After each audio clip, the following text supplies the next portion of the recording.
কোরআন শরীফে আছে, আল্লাহ বলছে যারা নামাজ পড়ে না, মালাকুল মউত আজরাইল খোদার কসম জান কবজের সময় কলিজা থেকে রুহুটা টান দিয়া ছিঁড়া ফেলবে, একটু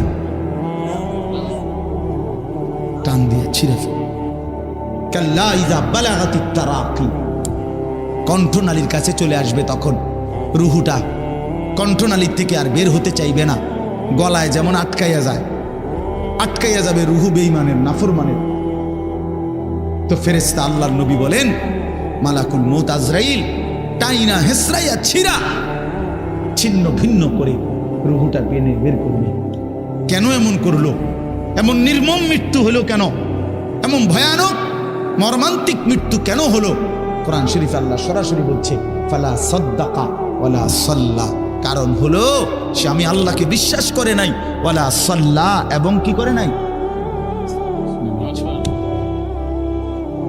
এবং কি করে নাই, সরাসরি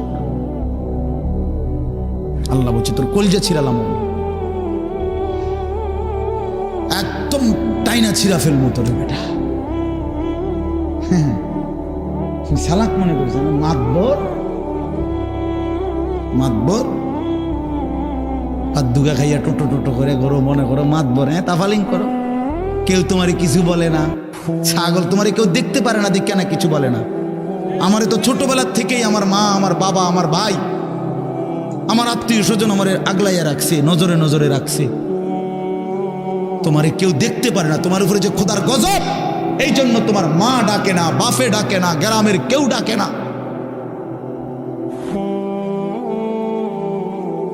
এটা তো দুর্ভাগ্য বেটা, যে কিরে আমি একটা মানুষ, আমার কেউ কদ্দুর কিছু বাধা দেয় না। আমি দিন রাত অস্থির ছবি দেখতেছি, নর্তকী দেখতেছি, জিনা ব্যভিচারের দৃশ্য দেখতেছি, এক ওয়াক্ত নামাজ পড়ে না, সেজদা দেয় না, চরিত্রের খবর নাই, চেহারার খবর নাই, চুলের সাথে, চেহারার সাথে, পোশাকের সাথে, কিচ্ছুর সাথে মুসলমানের কোনো নমুনা নাই। অথচ তারে কেউ বলে না, তারে ফিরাইবার চেষ্টা করে না। কারণটা কি? তার উপরে যে খোদার গজব পড়ছে।